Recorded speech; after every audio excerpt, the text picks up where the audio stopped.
Thank you very much. Yes, it's a real pleasure to be here. I think it was 5 years ago that Patrick came to see me after my first presentation at JNUC 2019 and congratulated me. I was like, this must be a really nice conference. So it's great to finally be here to present in person. Introductions, very quickly. I'm a senior systems engineer at Jamf, working for the MSP services team. Currently living in Germany, but I'm from the UK. But before that, I was 6.5 years at ETH Zurich as a colleague of Kati. Most of what we're talking about today is work that was happening when I was there, or some of it since. So if I say we, some of it is stuff that it's not we anymore, but apology for that. But Kati. And I'm Katie, new to the stage at all, never been on stage before. Coming from Switzerland, also haven't traveled as much as Graham did. Systems engineer since quite a long time, working in education since 2004.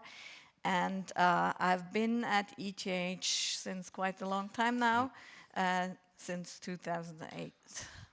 The rest you can read online in the speaker's description. So to put this talk in context, we thought we'd dig out the archives of our secretly recorded customer support calls. Don't worry, Jean-Claude, and you're not one of them. But just listen to a few calls and see the kind of problems that we're trying to solve. Can't hear it.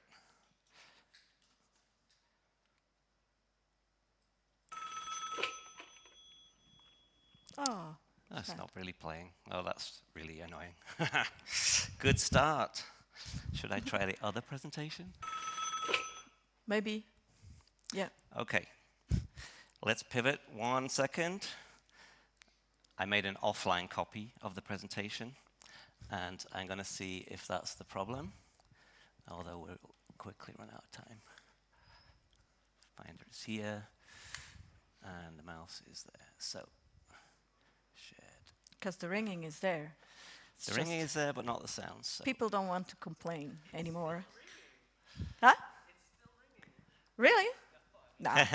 Yeah, we're just not picking up the phone, that's right. Because we're on do not disturb mode or something. Yeah, that could be it. So let's try this one.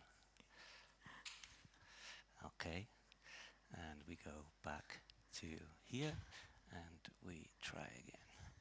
So let's see if we have more success this time. No, it's just something that doesn't go through HDMI. Yeah. Okay, we have to skip that then. Yeah, you can listen to that afterwards. Yeah, that's a shame. That was the funny bit. Anyway. You don't present, you need to present again. You need to start the presentation again. Yeah, that's true. So anyway, lots of calls there that you haven't heard that describe the problem that we're trying to solve today. And the point being, there are lots of problems for both end users and our IT administrators that we're trying to provide a service to. And the goal of every service provider should be to reduce the issues, of course, provide a more reliable service, and reduce support calls. So with that in mind, we'll look at the agenda. We need to start putting the context of what software deployment looks like at ETH in particular. And then step back, why would you test software?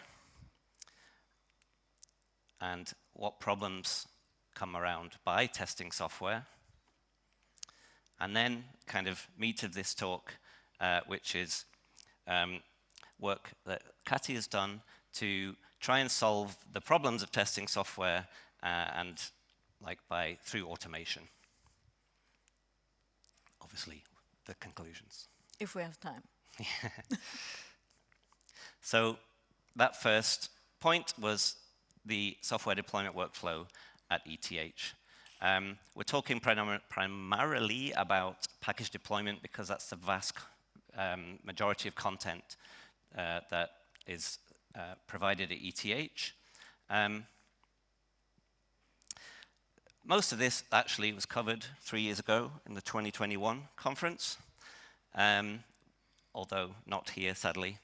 And the point being that because of the infrastructure or the kind of setup at ETH, we had to automate as much as possible. And this goes through how AutoPkg was used as the framework for all of that automation. The software deployment workflow on the kind of high level is probably the same for most people, where you need to start by checking for new versions of every title that you offer. And when you find one, you need to download it, verify that it's the release you think it is, and repackage it as necessary. Once that's done, in our case, we need to upload it to Jamf Pro. And as well as just uploading a package, you need to create and update policies and smart groups. These are the items in Jamf Pro that cause these packages to be targeted to the right people. And if you have a testing workflow, the right people at this moment are the people responsible for testing, not the whole fleet. At that time, the testers, the people responsible for that, do the tests. And if they say it's okay, then that will be reported back to us, and keep saying us, you know what I mean. And then different smart groups and policies have to be updated so that this new package that's now ready for production is deployed to productive machines, and we can then delete the testing policies. At ETH, there are many Jamf instances. It's not a single Jamf instances. It's currently 24. Right, okay. Productive ones. So it's actually gone down a bit since I left, so that's good. So it means all of that content at the testing phase and the staging to production phase needs to be repeated 24 times. Obviously, therefore, automation is critical. And the 2021 talk basically described how all of the green, now green points here were automated through AutoPkg. But there's this one elephant in the room, the part where somebody has to actually test that it's still, the new version is still doing what it should do. In a slightly more technical view of that, there's a Mac Mini in a server room that has AutoPkg installed, and it runs the list of 200 software titles and to check for new versions. If it finds one, it has to do the packaging, etc., and update the content in the testing policies for those titles. It also needs to, well, what it does do is maintains a list of the titles that are currently in an untested state, which we'll need later. And it also reports it to what is in ETH a SharePoint site. This is the customer-facing site, which shows all of the titles, what the current version is, and if there are any testing versions. The next day, the people responsible for testing will be alerted of anything that's like ready, waiting to be tested, and if we're lucky, they will actually do the tests. And they will write a report in SharePoint that says, yes or no, this is ready for testing. For production. Sorry, ready for production. The next night, we grab that list of titles that are in an untested state, and then there's a different set of recipes in AutoPkg that, the first step is to interrogate the SharePoint site and see if the report says it's ready for production. If it is, then we go ahead and rewrite all of the policies and smart groups so that this new version of whatever title becomes available to productive machines. And then the final step updating SharePoint again to say that's now the current version, there's no testing version anymore, and deleting those items from this kind of dynamic list of untested things.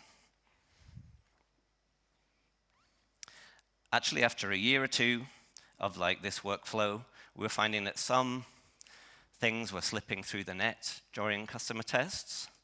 And we, just to get reliability even higher, not having things released to production that had problems, we introduced a second set of tests. So now we've got 2 AutoPkg machines in a server room, both running the same recipes, but applying the changes to different Jamf servers. There's a test server, basically.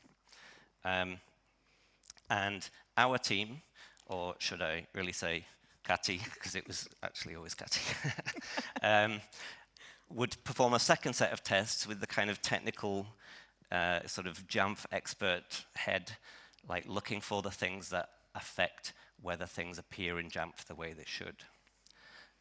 So when we, or Kati, was satisfied that that was okay. Yeah, I mean, I had to verify everything that Graham automated for us.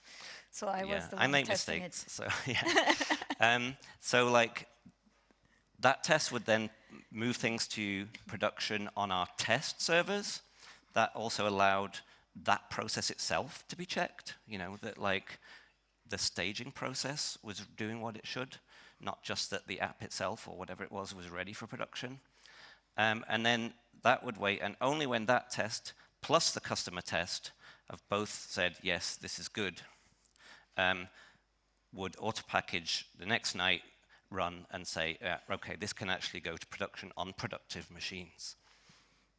So we always have like a day at least between like the first test and the second test. So there's a bit of time for any problems. Okay, so that was the kind of recap of what things are like at ETH. But why do we test at all? And over to Kati for that. Yeah. When we think about testing, we need to think about 3 main components. We have first the security. We want to have our system or our end computers secured and not have dodgy applications on there. We need to think about functionality. If the application doesn't work, our customers or our end users, they cannot do their job, which could result in some doctors not being able to hand in their papers or things like that. And we also need to look at the management system, if our automation is doing its job correctly, and if we can work with that. When looking at the security and looking at the software that we install, when we are letting our end users be administrators, and even if they are not administrators, they can download the software from anywhere they want, and we just hope they don't download it from somewhere, that is not, that we wouldn't like to. So better do some source verification, and one way that also our end user probably uses the Apple App Store, which have created those apps, and so they should be okay, right? But if there is some application update that doesn't work with our backend framework, with our servers connectivity problems, there's no way to roll back to an old version. So what do we do then? There's also other tools like Installometer that we could use, which downloads directly from the source, but at least we have some source verification. But also there, it's not the easiest to, or is it even possible to get an old version? Probably not the easiest. We have a lot of applications that do have the in-app updaters, like mainly all the major browsers, Microsoft, Adobe, Skrill, Squirrel-based apps. We could just push any version of this application and then just let them do their updates. Could consider that. And we also know about a lot of companies that have created app stores, but do they have teams of actual people or automated tests that test every new version? I don't know. Do you? Good. So inside ETH, we also had some problems with our packaging, like MATLAB needs to have some specialized version of Java, and if we release that without testing, we also have the problems with the architecture of the computers. When we're looking at Microsoft Desktop, there we had some internal connectivity problem. We used that from the App Store, actually, but had to pull that back and package it up by ourselves because the application just didn't work anymore, and it also changed name now, so need to do a separate package again, repackage that. We have Citrix Workspace. There was also name change, profiles needed, extension attributes, and so on. And also, again, connectivity problems with the servers. Carbon Copy Cloner, we had the new major version coming out, and our procurement team is not the fastest, so we were missing a serial key and had to wait with releasing the new major version until we had this new key. Adobe, I think I don't need to say more. Everybody knows Adobe has problems. Teams Classic, Teams Work or School. What is it now? It's Teams again. For now, yeah. And let's not forget about this one. We were lucky this time. So the internal management processes, if the automation works right, is the last consideration I want to talk about now. It's really short. We just need to make sure that our self-service does show the right items that we would like to have for our end users. So we also need to look out if this is correct. And here we're back. We would like you to be able to listen to those, but we You have 113 new messages. That one worked. Yeah, that one worked. So now there would be talking something, but I can also Hey explain. Support, ich will dieses Eclipse-Temurin endlich deinstallieren. Ich schaff's einfach nicht. Es geht nicht. Es ist immer noch installiert. Yeah, not all of them. One or two of them are working, but that's never mind. Hey Support, why does self-service ask me to update Affinity Photo every day? Let's watch them through. Maybe some more will come. I guess that's it. Is that all of them? There we go. Yeah, probably. All the ones that I edited. And there comes the big banana. So the pitfalls that we fall into. Also when presenting. Yeah. And actually, yeah. So that's the problems we are struggling with, and also the reason why we decided that we need to do testing before releasing the software to production. And we're coming back to the way why we are working and why this automation has to go like this. Good. Back to Graham. So, as I said earlier, though, we don't all test software. Show of hands, like who is testing every version of new software that gets released? Glad to know that Duncan is. Not many hands, actually. And I understand it's time-consuming, and that's expensive to the organization. It's also repetitive work. 99 times out of 100 maybe, or something like this, at least for some apps, it's just fine, right? So like, what's the point doing a proper test every time? It's easy to sort of just not do it. But if your SLA has a testing as part of the agreement, this can lead to things not getting staged, and then versions fall back. The security team can get pretty unhappy that there are unpatched versions of browsers out there or whatever. And your end users might be more likely to see pop-ups and things to try and run updates that they don't even have the rights to do. So just letting things release, we can come up with problems, but not releasing in time is a different set of problems.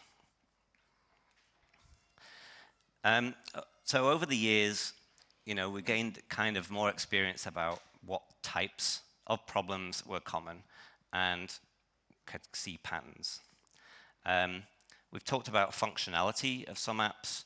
Like, actually, some of these were not really found out during tests by administrators, not always anyway, because sometimes it's not until you've gone quite deep into an app to do something like with a, I don't know, particular plugin or file that, it would be discovered. You might find that out in the community, so MacAdmin Slack is like really, really helpful, things like that. And the fix is often you just have to wait, but you hold that version back, right? On the other hand, there are kind of more basic things, such as bundle identifier is changed by the vendor. So if you're using that for scoping and something, then that stops working. Or the app name itself, like we've seen with Windows app, .app. Or they've made a change to the version string in some way that means like the sequence is broken. That can mess things up. Or they pull a version. Or something else in the automation that, like the rest, oftentimes you're not just packaging a package, but you have a post-install script that does something like a license or whatever, or profiles change, excuse me. All of these things they might not stop the installer working, but they might stop the items appearing or not appearing in your self-service or being automatically deployed as they should. And it includes uninstallers as well. If you're providing uninstallers, maybe that's not working anymore because of some change. And then there's the failed dependencies we were talking about, like Java or whatever. So that would stop the installation working at all.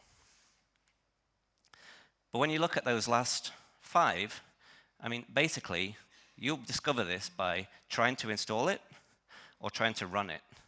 And those are things you can do at the command line.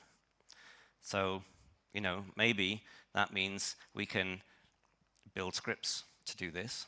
We can take the burden off the IT techs, replace them with a computer, and then there's no stop in that workflow at all. So this is a project that Kati took on like just before I left, really, and it's really developed since I've gone. I must have been a distraction, I guess. It's kind of important to just think about the limitations of this. You can't do every app. We can only do that limited app functionality testing. Does it open? Does your uninstaller successfully close the app if it's running? Things like this. Yeah. And therefore, it's kind of limited to software that fits that model. It's an app type thing. You can open and close it. So we're excluding some other types of software, like some security software, agents, complex apps. But the advantages are great. There's no user interaction required. You can build an extended workflow that can test all of the different policies involved with each software title, like in a single flow. That means we can run this as part of the kind of AutoPkg work or the nightly workflow, ensuring that new software is released much more promptly. So let's take a deep dive into how that looks ETH and how Kati has made that happen. Yeah. Let's see how I automated my testing, my self-testing. At first, I mean, it was not just short before you left, but we have Max Schlapfer in our team before that, and he left, and that was the time where we were only 2 people. Yeah. So there needed to be some speed up. When I was thinking about automating the testing, I had to look at all the resources that I could use. And as we are working with Jamf, and we do our automation, we have our automation and creation of everything in Jamf done with Jamf and the API, we should possibly be looking at our Jamf smart groups that we create and our Jamf policies that we use and make available in self-service for the users. We don't have to look at everything that is automated policies. We can make use of the Jamf binary that is locally on the computer because the groups and the policies are in the Jamf Pro server and not available on the end user's computer, but the binary is. And we can also make use of the API. And because Graham used the API heavily for the automation, I could also lend some knowledge there, and it was not too difficult to build up something there. So let's look at the groups first. As everything is standardized in our Jamf Pro instances, all the applications that come in usually have those 2 groups. So they have one group that is checking if the application is installed at all, and we have a computer group that is looking for the current user, to look for the current version that is installed. And the version is determined by using a regex, which is looking for the currently installed or a newer version. If there is a version ready for testing, we have a 3rd group that we can use. This one looks similar to the current version installed group, but the regex is slightly higher because it represents the testing version. It also is just scoped to some dedicated testing members or computers. And with those groups, we can figure out in which state of installation our applications are. Because when the application is not installed, the computer is not an object in either, is it neither or either? Any. In any of those groups. But if I have an older version installed, it will be in this installed group, but it will not match the regex in the current version installed because it will be a lower version. If I have the productive version installed, then I am in the installed group as well as the current version installed group. But the regex of the test version installed is a little bit too high for me. If the test version is installed, I'm in all of these 3 groups. And you see I have either 1, 2, 3, or 0 group memberships that my computer could be in. Switching over to the policies. We have, in general, 4 possible items that could be visible for the end user in self-service. We have the install button that makes it install the productive version. We have an uninstall when I don't want that application anymore. We have an update, so if an old version is installed, I can update it to the currently productive version. And there's also a testing version that I could install if there is a testing version available. Let's assume for the rest of the presentation, there is a testing version available.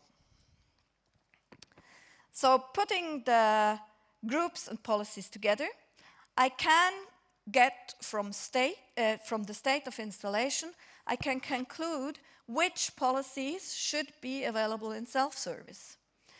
And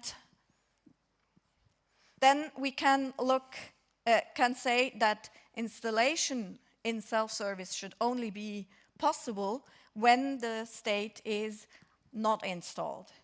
I should only be able to have an update button if the old version is installed.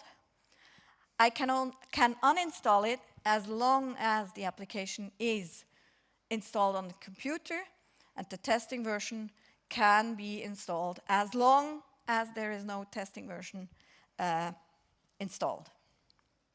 We will come back to this slide or similar again later. Jumping onto the end user's computer, I have the Jamf binary, which is located here. In the terminal of a Jamf enrolled computer, you can execute this command and look for, execute certain, what does it say? I don't know. Policies or policies, yeah. or we will look at two of the options that we can use, because I will be using them in my script later on. The first I want to look at is the Jamf Recon. Jamf Recon will send the inventory of my computer back to the server, and I found that in sending the inventory back to the computer, I can also find out which server I have, which my Jamf server is, as well as my computer ID. The Jamf server might change in our environment because we have 24 of them. So, and I would like to execute my script to be able to execute on any of my tenants. The next command is the Jamf policy. When executing Jamf policy on the computer, it will check the server if there is some policy scheduled to run, and will run these if it seems that they need to be running. What I will use here is I need to run a specific policy, because our self-service policies are not triggered policies. We need to somehow find an ID to know that the command knows which policy it should retrieve from the server. So here you see an example of GitHub install, the self-service policy GitHub desktop install. It successfully was successfully installed, and it will in the end send back the recon to the server. But as I have run the installation right now, just now, the next time I execute the exact same command with the same ID, the policy will not be found, because my computer group scoping changed due to a new inventory which has the GitHub desktop now on his computer. This policy is not available to me anymore, because the group scoping define which policies are visible in self-service. There could also be other errors that would make policy execution to fail for me, is that the script would return an error. We heard before, end your scripts with exit 0 if you want to have them succeed. It could be OS requirements that are not met. It could be just an installer that reported some error, or we also sometimes, because of our 24 instances, sometimes have the problem of the package that could not be verified, where we need to upload packages again. There could be more, but that's so far. It just started. There might come more. The fourth thing that I can look at is the API. Jamf Pro has a pretty good API. I mean, everything we do is now automated. And you see the URL here. If you haven't been there, it's a pretty good place to find out what you could do. And in my case now, the first resource, no, what is I will be endpoint I will be looking at is the policies, because when I get a list of policies, I can get the IDs that I use to use the local command Jamf policy -ID and then use some ID. As an example, we just have that little code snippet. It's basically going to the JSS resource of it's the classic API here that we use to the policies, and then we can put that out into a file, and then later on we use the XML-int XPath to search for a certain policy name, which is standardized in our setup, and then we can find out the ID of this policy and use that later on. So we search for the install, uninstall, update, or testing ID. The second one that I will be using is the computer groups, because when getting the data from a computer group, it doesn't just only contain the criteria that I set, but it also contains the IDs of the computers that are currently scoped in that group.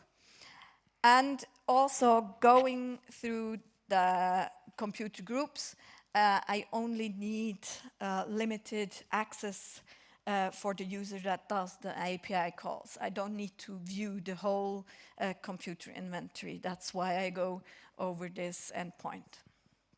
In this case, also the example, this time we are going to the computer groups. Sorry.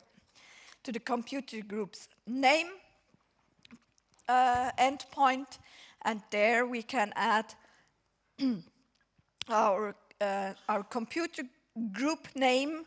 We need to make sure here that it's encoded with the space being replaced by %20, so it is URL readable. And then we also again use the XML-int XPath to search for our computer ID. Here I additionally use the grep -xc, which looks for the count of exact matches of the ID. So I get a return of a 0 or a 1. So if it's a 1, I know that my computer is scoped in that group, and I can calculate some state of installation with that. So basically, that's the resources I will be using for creating my script. And then when going into how to put it all together, then I first do some initialization, which is sending a recon back, the inventory back to the computer. So my Jamf Pro has a definite state of the actual installation status on my computer. It could be that the user in between did install something, as well as I also do the initial token that is needed to access the API, and there's some other things running there. Then I use the API script to download all the policies and figure out which IDs that I have, so I can always get back to that IDs to do the uninstall, install, whatever I want. And then I have a third part, or let the whole story begins with initially getting the state of the application, also retrieved by the API and then calculated in which state of installation my application is. Then I can run the policy, because that's the local terminal command, run policy -id. I get the reply, I check the response if it's successful or not, and after that, by adding another state, checking another state of installation, getting that information again, I can conclude if my test of installation or uninstallation was successful or not, which results in me having a really nice single workflow for one execution of a policy that I can check if it succeeds or not. And the next step then was to build that all together to make a bigger workflow where I add more executions in a row and defining what workflow I go through. We'll see into that. So the results of each single scenario could either be pass or fail. And coming back to the slides that we had before, we can now run through all the states. So when having the application state not installed, I can try each one of to execute each one of my 4 policies that are available. But when the application is not installed, I should only result in a successful installation for the testing or the install. And after executing something, it should always come out in resulting in a different state of installation. So when I install the testing version, before I should have not installed, after I should have installed. I can go through PRD and do the same here. So I can uninstall or install the testing version. I can hop over to the testing, where I should be able to uninstall, but I should not be able to even see those policies on the end user's client, and I should also not be able to execute those self-service policies from the command line, because my computer is not in scope for those policies. It doesn't mean the policies do not exist, but I am not in scope when having the testing version installed. And lastly, the old version installed.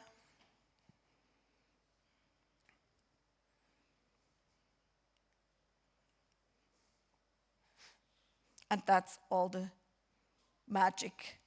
So let's see how that looks in our script. I don't know if it's big enough for the people in the back to see. So let's try to install the testing version. I can look in self-service. There are the install and the testing version available. Execute my simple command with the option T for testing. I'm running some recon, then starting through the process. Had to cut the installation of the application out, would take longer, so that's why also no live demo here. When going back to the self-service, I will now see the uninstaller, because that's the only policy I'm in scope with. Good. Just to go back to the output, I copy that in. When looking at the command, it basically has the possibility to define the application, and I can define an option which is, in this case, T for testing, and then it will do the initialization with the recon and getting the token. This will be stored locally, temporarily, so not every time the script is running I have to do all this again. So we think that when we start testing, one recon is enough for a while. And then I get the policy lists and the IDs of the self-service policies. I check the state of the computer, which here is GitHub desktop is not installed. I execute the policy that I found in the policy list, get the current state again, and then I have the comparison of what was the expected expectation to be and what was the result that I got.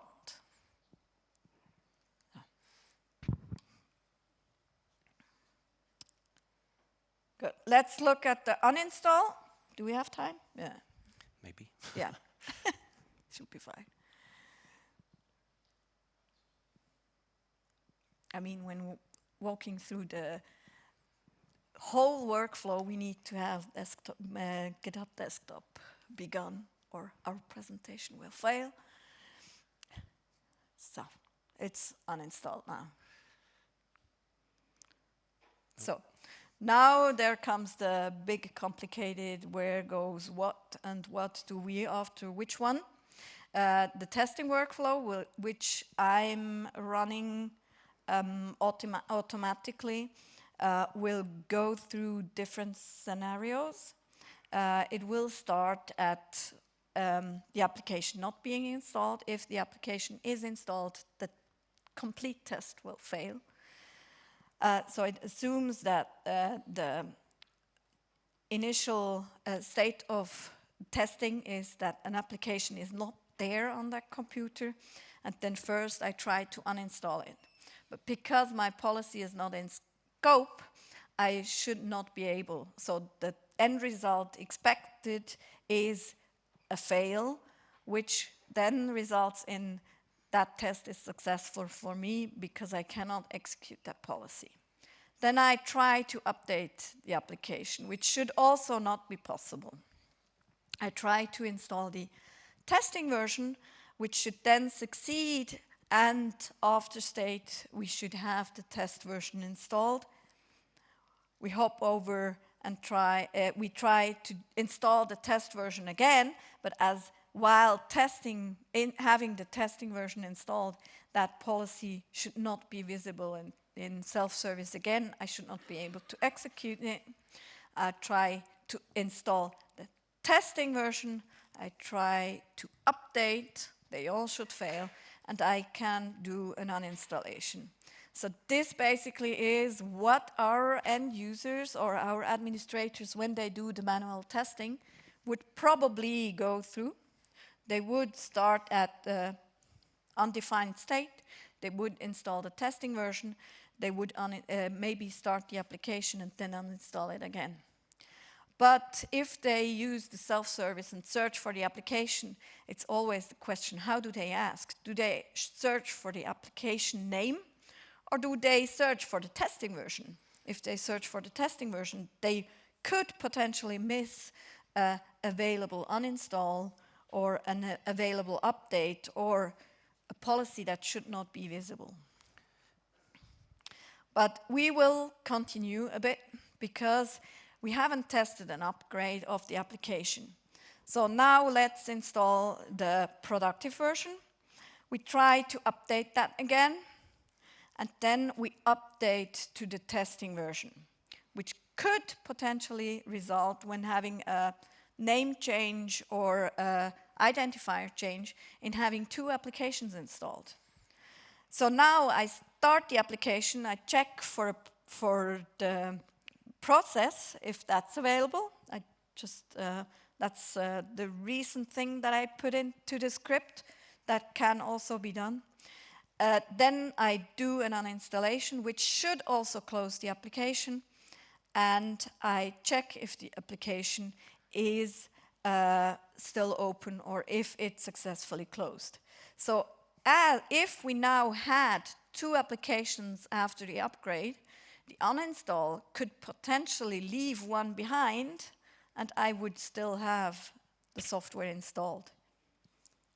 So maybe that's also a test to do. So this is my actual workflow. If you have things that you say you should do better, then I would be happy. Let's see how the complete workflow runs. In total, it's 13 steps that are running through at the moment. So this time we are using the option testing, which is the whole workflow.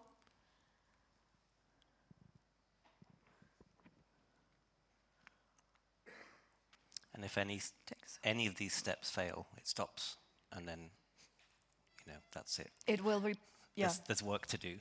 Yeah, then there's work to do.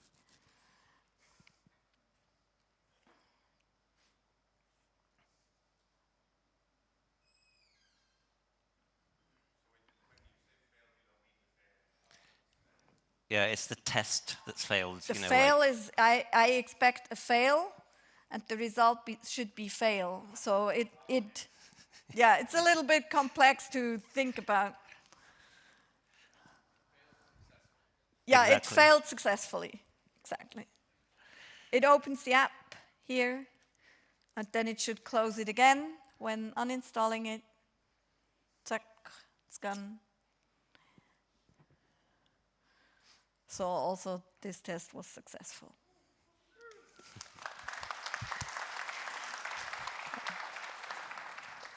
And now, with also creating an additional script,